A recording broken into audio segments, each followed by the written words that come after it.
administração é um ato administrativo e quais são as regras aplicáveis em cada situação.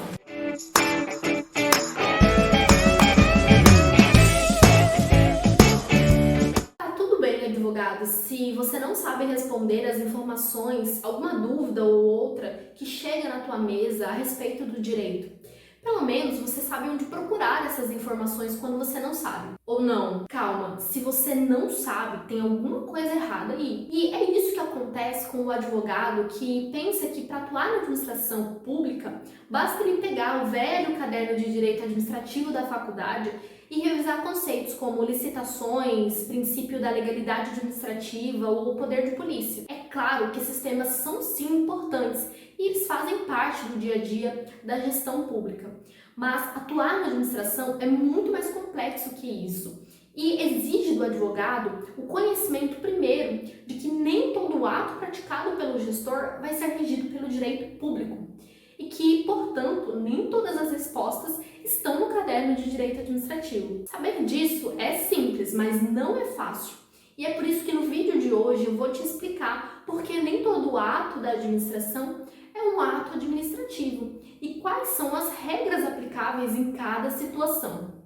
Eu te prometo que saber disso vai te poupar muito trabalho e dor de cabeça de buscar a informação no lugar errado e também vai aumentar muito as suas chances de ser um excelente assessor ou consultor na administração pública. Olá, tudo bem? Seja muito bem-vindo! Meu nome é Raíza, eu sou advogada, professora e atualmente procuradora municipal. Eu larguei o meu cargo público efetivo para atuar como assessora jurídica na administração pública. E desde então eu tenho acompanhado de perto quais as dificuldades reais de um gestor. Eu tenho desenvolvido uma série de vídeos que buscam te explicar como uma equipe especializada pode sim contribuir muito e ser fundamental até para o bom funcionamento da máquina pública. E como isso pode ser um caminho de oportunidades que você, advogado, ainda não percebeu. Por isso, se você gosta de conteúdos desse tipo, já vai dando like nesse vídeo para eu continuar trazendo mais conteúdo de direito público de forma simples e prática para você. Hoje nós vamos falar sobre as várias espécies de atos praticados pela administração e por que nem todo ato da administração vai ser um ato administrativo e quais são os regimes jurídicos aplicáveis a esses atos. Esse conteúdo é central para que você consiga primeiro entender quais são as regras que vão ser aplicáveis aos problemas que vão chegar na mesa de um assessor jurídico ou de um consultor para a administração pública. Mas eu não quero que você atraia para si o peso de saber tudo sobre a matéria e esgotar o tema. Até porque o tema de hoje ele é espinhoso, tá? E doutrinadores que atuam há anos na área e que lecionam o assunto, nem mesmo eles às vezes conseguem chegar a um consenso sobre os conceitos que nós vamos tratar aqui. Mas tá tudo bem, tá? Isso não dificulta em nada a sua vida, pelo menos não aqui, porque a minha intenção não é fazer com que você escreva uma dissertação de mestrado. Pelo contrário, o que eu quero é te fornecer ferramentas necessárias para que você consiga resolver os problemas do dia a dia, os problemas práticos que chegam na mesa de um assessor jurídico ou de um consultor cujo cliente é um ente público ou um gestor. Bom, e até para desmistificar essa ideia na tua cabeça de que você precisa saber de tudo, eu vou te provar que o próprio objeto do estudo do direito administrativo passou por mudanças ao longo da história. E há vários critérios que buscavam definir o que seria estudado dentro dessa matéria. O primeiro critério seria a atuação do Poder Executivo ou a escola do Poder Executivo. Por esse critério, tudo que fosse praticado pelo Poder Executivo seria objeto de estudo do direito administrativo. Obviamente, esse critério não foi muito para frente, porque eu vou te mostrar que o Poder Legislativo e o Poder Judiciário também praticam atos que serão estudados pelo direito administrativo. Além disso, o próprio Poder Executivo nem sempre está atuando em regime de direito público. Outro critério que buscava explicar o estudo do direito administrativo seria a escola do serviço público. A escola do serviço público dizia que a atuação e a função do Estado é prestar serviço público. Obviamente que o Estado presta sim um serviço público e essa é uma função importante do Estado, mas não é a única. Por vezes, uma das funções estatais é, por exemplo, regular a atividade econômica. Nesse momento, para além de prestar um serviço, o que ele está fazendo é atuar como um interventor. Por conta disso, esse não é o critério mais aceito atualmente. Um outro critério que foi utilizado era o critério legalista. Por ele, o estudo do direito administrativo envolvia a aplicação e a interpretação das leis à figura do gestor público e daquilo que era praticado na administração. Eu vou te adiantar que hoje esse critério ele não é mais tão completo, porque obviamente a gente estuda sim as leis e a gente busca aplicar essas leis ao dia a dia da administração, buscando soluções que vão atender essa finalidade pública. Mas a mera interpretação da lei em si não é mais suficiente para explicar o que faz um administrador público. Até porque hoje não se fala mais em princípio da legalidade. A doutrina evoluiu para entender que hoje o mais correto seria eu dizer princípio da juridicidade. Qual que é a diferença entre um e outro, Raíza? No princípio da legalidade, eu tenho a aplicação das leis. A lei em sentido formal, então eu estou falando de uma lei ordinária, uma lei complementar. No princípio da juridicidade, para além da lei, eu tenho a aplicação e o estudo da doutrina, da jurisprudência, dos atos normativos internos que vão ser aplicáveis e que vão ser estudados para que o administrador consiga cumprir a finalidade do serviço público em si, da atuação pública em si. Para além do critério legalista, a gente também tem o critério residual. E ele faz até algum sentido, porque aquilo que não fosse uma função de legislar ou uma função de julgar o processo seria uma função administrativa. Mas hoje o que mais é compreendido como objeto de estudo do direito administrativo é a função administrativa. Então, a administração pública, ela vai praticar uma função administrativa. E quando eu falo em administração, eu preciso te adiantar que, independentemente de quem é essa pessoa e de onde ela vem, se ela vem de um poder executivo, de um poder legislativo, de um poder judiciário, ou mesmo membro de um Ministério Público, Defensoria Pública, todas essas pessoas, elas podem praticar função administrativa dependendo do contexto. Você não está convencido? Então, olha só esses exemplos de função administrativa praticada pelo Poder Judiciário. Quando o juiz está ali exercendo o poder de polícia durante a audiência para controlar o bom andamento da audiência, ali ele não está na figura de julgador de um processo, mas está na figura de um gestor público, de um gestor que está exercendo o poder de polícia durante a audiência. Quer ver um outro exemplo de exercício de função administrativa pelo judiciário? Nos processos de jurisdição voluntária, a gente diz que não existe conflito, não existe lide. As pessoas não estão ali uma brigando contra a outra em prol de um direito. Então, nesse momento, a figura do juiz não está atuando como alguém que vai substituir a vontade das partes e vai proferir uma decisão imparcial. Então, há doutrinadores que dizem que nesse momento, quando o juiz está num processo de jurisdição voluntária, em que eu não tenho partes, mas eu tenho interessados, ele estaria atuando ali no exercício de uma função administrativa. Ele ali é um administrador de conflitos, que na verdade não é um conflito substitutivo da decisão do Estado. Um exemplo agora de função administrativa praticada pelo Poder Legislativo seria quando o Legislativo edita um ato normativo de efeito concreto. Como assim? Quando ele, por exemplo, edita uma lei concedendo pensão à viúva de um presidente da República, por exemplo. Nesse caso, essa lei ela foi editada não com efeito genérico e abstrato, mas foi editada especificamente para conceder um ato concreto a um indivíduo determinado. A lei, por si só, ela tem essa característica de ser genérica, de ser abstrata e de regular situações. E todas as pessoas que estariam praticando aquela situação seriam atingidas por aquela lei. Mas quando essa lei tem um efeito concreto, há doutrinadores que entendem que nesse momento a função do legislador não é de legislar, mas está sim atuando como uma função administrativa. Quer ver outro exemplo de função administrativa pelo Poder Legislativo? Quando o presidente da Casa Legislativa vai aplicar uma penalidade em processo administrativo sancionador. Os servidores da Casa Legislativa também são regidos por um estatuto, que é o Estatuto do Município, por exemplo, né? Se eu estiver falando no âmbito municipal. Então, esses servidores também estarão sujeitos a um processo disciplinar. E o julgamento desse processo disciplinar não é uma função aqui de legislar, mas é uma função administrativa praticada dentro do Poder Legislativo. Todos esses exemplos que eu te mostrei é justamente para te provar que a função administrativa ela independe de quem é que esteja praticando. Tá, Raíza, eu já entendi que a função administrativa pode ser praticada por qualquer dos três poderes, mas o que é a função administrativa? Para eu te responder a essa pergunta, eu vou precisar te dizer que a gente olha a função administrativa sob dois critérios, sob dois pontos de vista.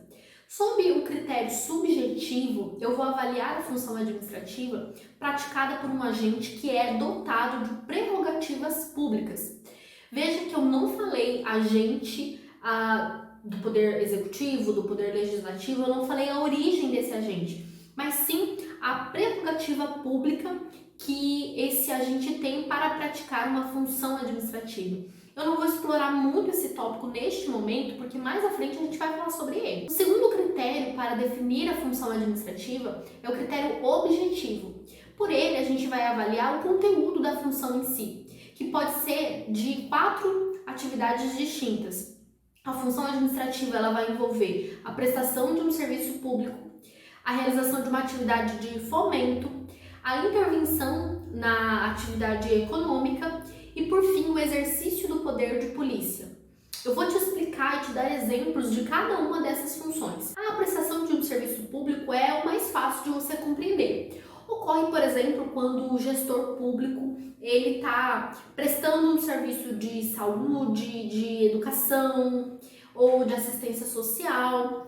Tudo isso é a prestação de um serviço público. Esse serviço público pode ser prestado de forma direta pelo Estado, quando, por exemplo, o Estado contrata policiais militares para prestar o serviço público da segurança à coletividade. Ou ainda pode ser um serviço delegado, quando o Estado contrata, por exemplo, uma concessionária de serviço público para realizar uma grande obra, ampliar um hospital, ou para prestar um serviço de água ou um serviço de energia elétrica. De todo modo, a atuação do Estado de forma centralizada ou não, ela é a prestação de um serviço público. E o ônus desse serviço público é da administração, de quem presta o serviço. E por conta disso, a administração pode até ser responsabilizada por atos que foram praticados pela própria concessionária de serviço público. Essa é uma temática com certeza que vai ficar para um outro vídeo, que é a responsabilidade da administração. Mas hoje o que é importante você saber é que prestar o serviço público não é a única função do poder público, não é a única função do Estado, mas é uma delas. Uma outra atividade prestada pelo Estado é a atividade de fomento. Por exemplo, às vezes a iniciativa privada ela vai atuar de uma forma que vai atender sim a demandas da coletividade. Então ela está prestando um serviço que é de interesse público, um serviço de interesse da coletividade. Então o Estado, se ele perceber o valor daquela atividade, ele pode injetar recursos ali justamente para ampliar o poder de atuação daquela entidade privada. Eu vou te dar um exemplo. O Estado pode firmar parcerias com entidades do terceiro setor, como associações ou fundações sem finalidade lucrativa, para que elas prestem serviços assistenciais, como exemplo. Então, nesse caso, o Estado ele não está prestando o serviço em si, mas ele está fomentando uma entidade privada que presta um serviço que é de interesse público, de interesse da coletividade. E que, portanto, o Estado também tem interesse em patrocinar aquilo ali, ou de auxiliar e apoiar aquela atividade em si. Essa é uma atividade de fomento, mas eu também tenho a atuação do Estado como interventor da atividade econômica. Vamos imaginar que nós vivêssemos em um estado em que não houvesse nenhuma regra trabalhista. É bem possível que alguns setores ou algumas categorias poderiam ser muito exploradas para muito além daquilo que seria humano até, porque eu não tenho nenhuma limitação que vai dizer como o trabalhador pode ser explorado, como a mão de obra do trabalhador pode ser prestada, pode ser explorada pelo empregador. Então, a atuação do Estado regulando a atividade econômica traz justamente uma limitação para que a função, para que a livre iniciativa seja exercida com limites em relação à segurança do trabalho, em relação à jornada de trabalho, à saúde desse trabalhador. Mas não é só em direito trabalhista. O Estado ele também vai trazer regras para a atividade econômica, por exemplo, regras para os bancos, para as instituições financeiras em geral.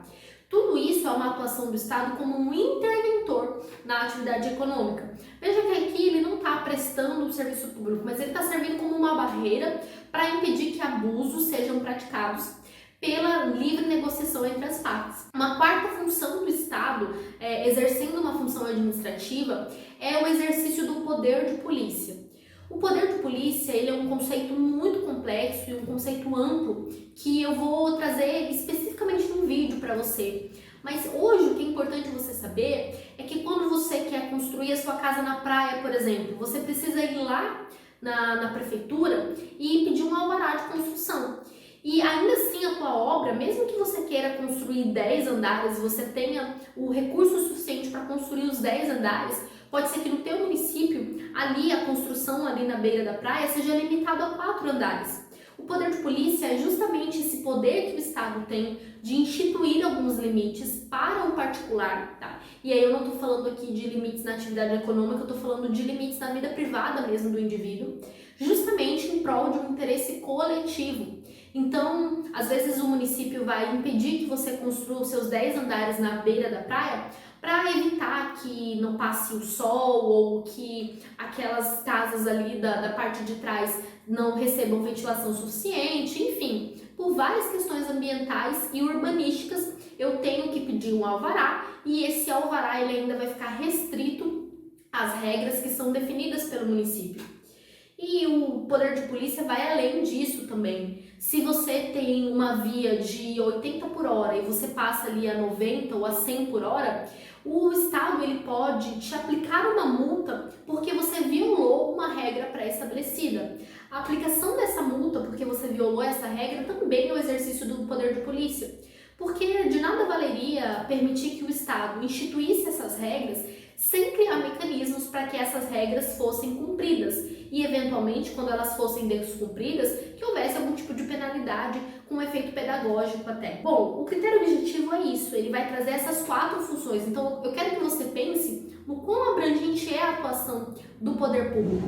Ele pode prestar um serviço público, ele pode exercer uma atividade de fomento na atividade privada, ele pode intervir e regular as atividades econômicas e ele também pode exercer o poder de polícia em relação ao particular. E a função administrativa em si, ela tem uma finalidade de atender às demandas da coletividade, mas ela operacionaliza essas soluções. Por conta disso, até a gente diferencia o governo da administração pública.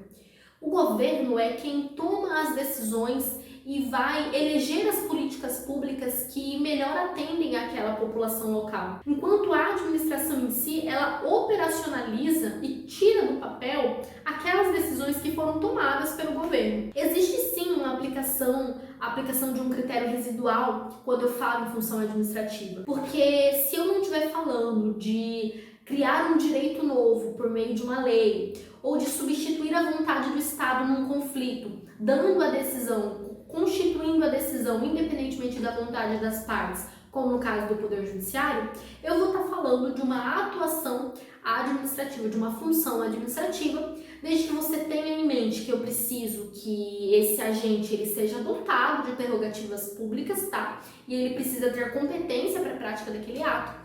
E que a atividade em si, ela esteja voltada a uma dessas 4 funções, é uma atividade de fomento, serviço público, intervenção na atividade econômica ou exercício do poder de polícia. Esse tema ele não é pacífico em si, mas eu quero que você saiba, que você consiga definir que a função administrativa está além da mera atuação do poder executivo e que ela também está além da mera prestação de um serviço público, embora isso também esteja dentro do conceito que nós estudamos aqui. Tá, Raíza, eu já entendi que a função administrativa, o direito administrativo estuda a função administrativa com todos os seus desdobramentos.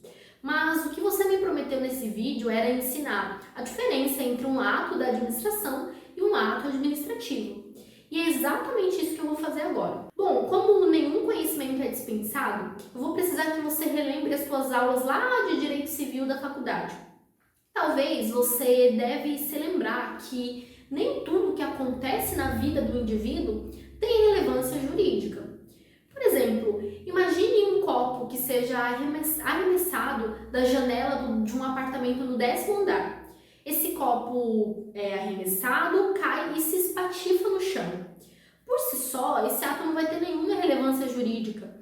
Ninguém vai contratar um advogado para receber orientação por conta desse copo que caiu no chão.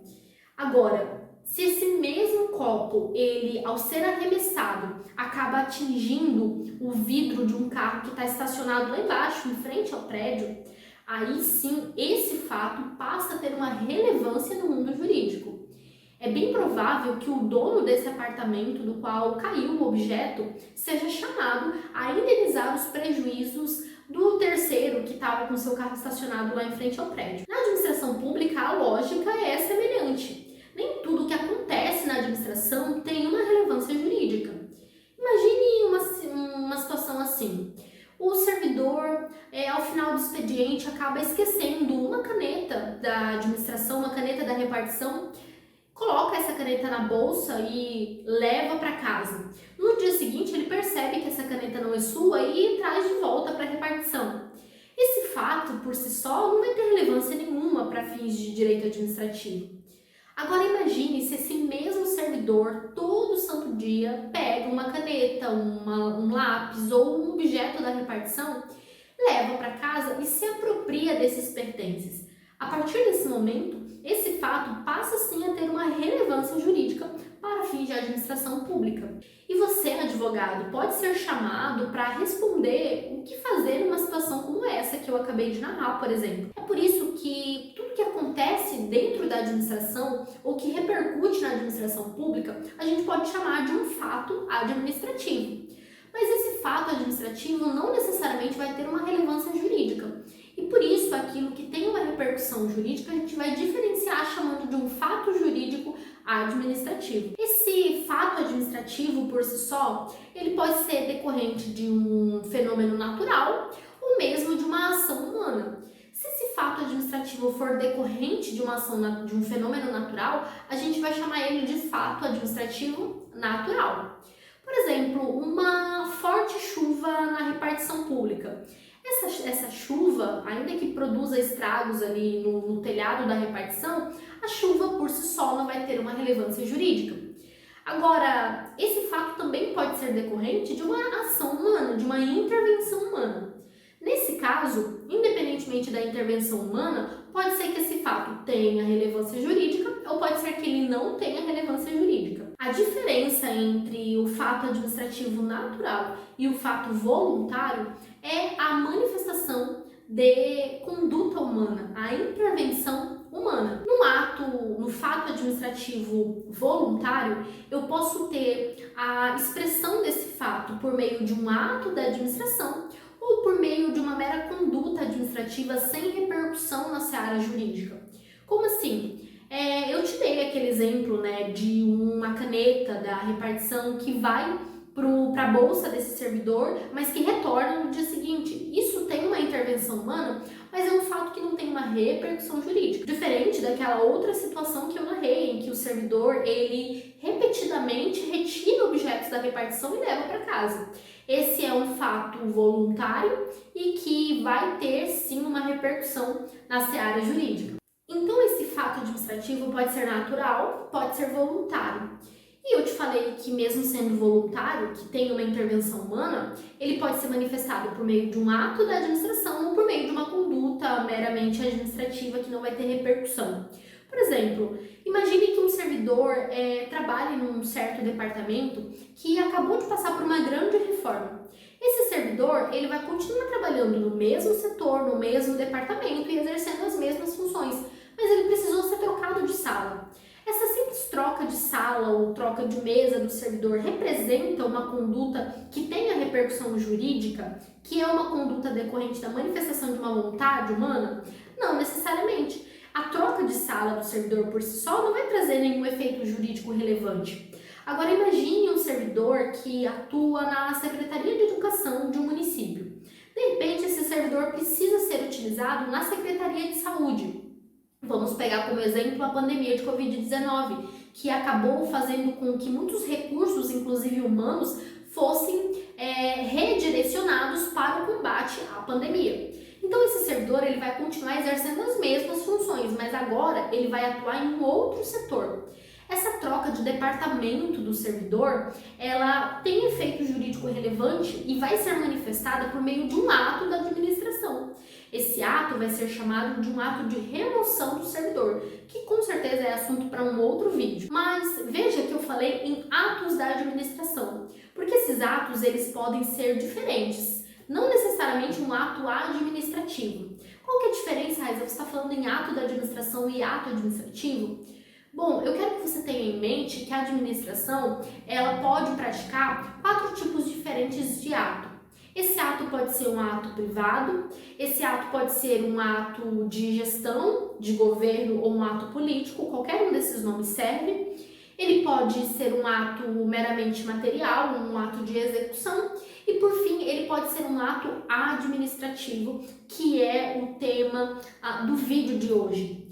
A diferença básica entre cada um desses atos é que o regime jurídico aplicável vai ser diferente em cada uma dessas situações. E por vezes eles acabam se misturando. E é importante que você, advogado, conheça a diferença entre eles. Vamos lá agora, aos atos praticados pela administração. Então, os atos da administração são divididos em atos privados, atos meramente materiais, atos de governo ou atos políticos e atos administrativos propriamente dito. O ato privado é aquele que é praticado em regime de quase igualdade com o particular. Veja que eu falei quase igualdade, não foi à toa não, tá? Porque mesmo praticando um ato privado, a administração não abre mão completamente das suas prerrogativas de direito público. Como assim, Raíssa? A gente diz que o regime ele vai ser mais de direito privado com algumas peculiaridades do regime de direito público. Imagine um contrato em que a administração é locatária de um imóvel ou um contrato de compra e venda em que ela é a compradora do bem. Nesse último caso, mesmo ela comprando e firmando um contrato de direito privado com particular, a administração não vai ser compelida a recolher imposto sobre aquele bem, sobre aquela transação. E isso porque ela não abre mão completamente das suas prerrogativas, e uma delas é a imunidade tributária. O ato privado também, ele vai ter uma relação de quase igualdade, uma relação de quase equilíbrio entre a administração e o particular. Diferente completamente de um contrato regido pelo direito público. Falando dessa transação de compra e venda e de locação, se a administração firma um contrato administrativo com uma empresa privada para que ela preste um serviço público, esse contrato ele vai ser desequilibrado em relação à administração e ao particular. Por exemplo, você sabia que a empresa privada pode ser obrigada a continuar prestando o serviço por até 90 dias, mesmo que a administração deixe de pagar? Isso é uma prerrogativa que é chamada de uma cláusula leonina, ou uma cláusula que desequilibra esse contrato em relação à administração. Outro ato que é praticado pela administração pública é um ato meramente material ou um ato executório. Esse ato ele não traz uma carga decisória no próprio ato. E calma, não precisa confundir esse conceito com um fato administrativo, porque há doutrinadores que entendem que se esse ato não tem uma decisão por trás, então ele nem seria um ato, ele seria um fato administrativo.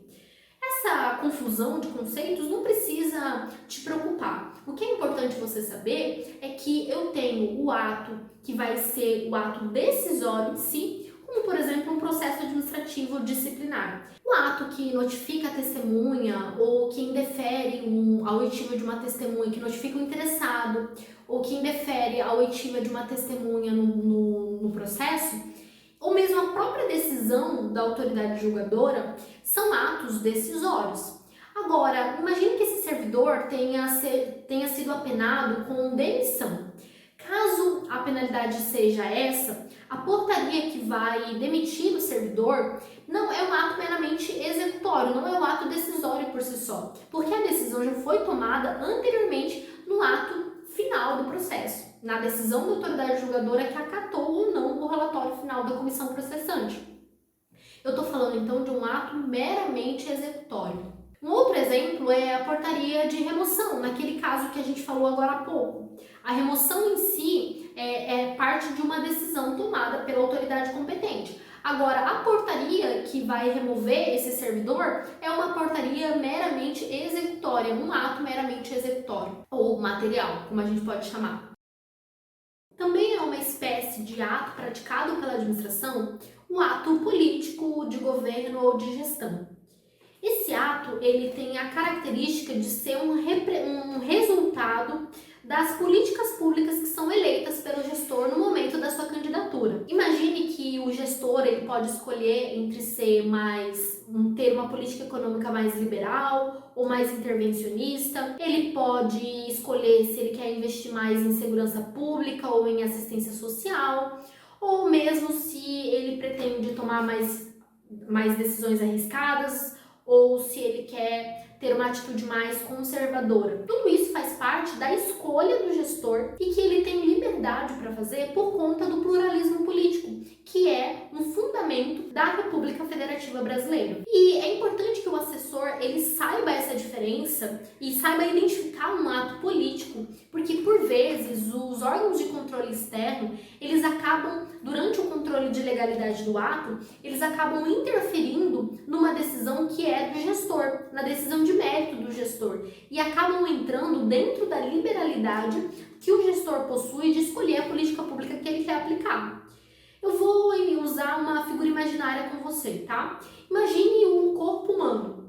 Se você está deitado na cama e você quer levantar e beber um copo d'água, a decisão de se levantar, ela é tomada na cabeça, no cérebro, né? Mas a execução daquele movimento de se levantar e praticar o movimento em si vai ser feita pelos membros. Então veja que eu tenho a tomada de decisão feita por intermédio de um ato de gestão, um ato político, e a execução daquele movimento, né, no caso da nossa analogia, o movimento de se levantar da cama e beber um copo d'água, é feita por intermédio de um ato administrativo que vai operacionalizar aquela decisão que foi tomada no plano de governo. Para você, assessor jurídico e advogado, é muito importante você saber a diferença entre um e outro. E agora, entrando na seara do que de fato é um ato administrativo, ele pode ser caracterizado então como um ato de manifestação unilateral de vontade da administração pública ou do administrador. É unilateral porque independe da vontade do particular. A administração ela tem essa prerrogativa de poder praticar o ato independentemente da concordância ou não do particular, dentro de certos limites legais, obviamente. E esse ato administrativo, então, que é essa manifestação unilateral que visa atender um interesse público, uma finalidade pública, e é praticada por um agente dotado de prerrogativas especiais e é regido pelo direito público. A gente fala regido pelo regime de direito público, mas mais pelo regime do direito público, porque eu também vou ter aplicação subsidiária de regras de direito privado. Nesse ponto, também vale eu te lembrar das aulas de direito civil que você teve lá na faculdade. À época, você deve ter aprendido que para um ato ser existente, um ato jurídico ser existente, ele deve ter pelo menos 4 requisitos. Ele deve ter um sujeito, um objeto, uma forma e a manifestação de vontade. O teu professor à época deve ter te explicado e ter te dado aquele exemplo de um indivíduo que é completamente dopado e ele é conduzido para colocar assinatura num contrato. E ele te disse à época que esse contrato nem existiu no mundo jurídico porque eu não tive a manifestação da vontade do indivíduo. E para que esse ato saia do plano da existência e vá para o plano da validade, ele precisa ter um sujeito capaz, um objeto lícito, possível, determinado ou determinável, uma forma que seja prescrita em lei ou não proibida por lei e a livre manifestação da vontade. Na administração pública, a lógica não é diferente. Só que com a peculiaridade de que esse sujeito ele vai ser dotado de prerrogativas públicas e que o objeto vai buscar atender a finalidade pública, o interesse público. Quando a gente fala em prerrogativas especiais do sujeito, ele pode integrar a administração direta ou indireta e ser parte mesmo do quadro de pessoal da administração, ou ele pode ser um sujeito de fora, como por exemplo um funcionário de uma concessionária de serviço público. Nesses casos, se a administração firma um contrato com uma entidade privada para prestar um serviço público, durante a prática daquele ato, os funcionários daquela empresa podem sim ser equiparados a um agente público para fins de agente especial dotado de prerrogativas públicas. Então, esse funcionário de uma entidade privada também vai praticar um ato público. Por que isso é importante? Porque essa entidade privada ela pode estar, inclusive, num polo passivo de uma ação popular ou mesmo praticar um ato coator para fins de mandado de segurança. Você já entendeu que o ato administrativo, então, é uma manifestação unilateral de vontade praticada por um agente com prerrogativas especiais que visa atender o interesse público e regido pelo regime de direito público com aplicação subsidiária de direito privado. Como nesse canal a gente sempre entrega mais do que promete, eu vou te dar uma dica extra. E o silêncio da administração, hein? Ele pode ser considerado um ato administrativo? Diferente da seara do direito privado, em que a regra é uma concordância tácita, quando a pessoa não fala nada, não se manifesta, no direito público, a regra é que o silêncio da administração não vai produzir efeitos jurídicos, salvo se eu tiver uma previsão expressa em lei de que aquele silêncio vai ser considerado como uma concordância tácita ou como uma rejeição tácita. Mas lembre-se, eu tenho que ter essa previsão expressa na lei. E quando esse ato, o gestor não tem um prazo para praticar aquele ato, ou quando ele já extrapolou aquele prazo, então, nas duas situações, ele não tem um prazo e já passou um prazo razoável para a prática do ato, ou quando ele tinha um prazo e ele perdeu esse prazo e não se manifestou, o particular ele pode ingressar na justiça para que o gestor seja obrigado a praticar aquele ato. Nesse caso, o juiz vai condenar o gestor a dar uma resposta, independentemente de ser uma resposta positiva ou negativa. Então, a condenação é para que ele quebre o silêncio e se manifeste sobre o pedido do particular.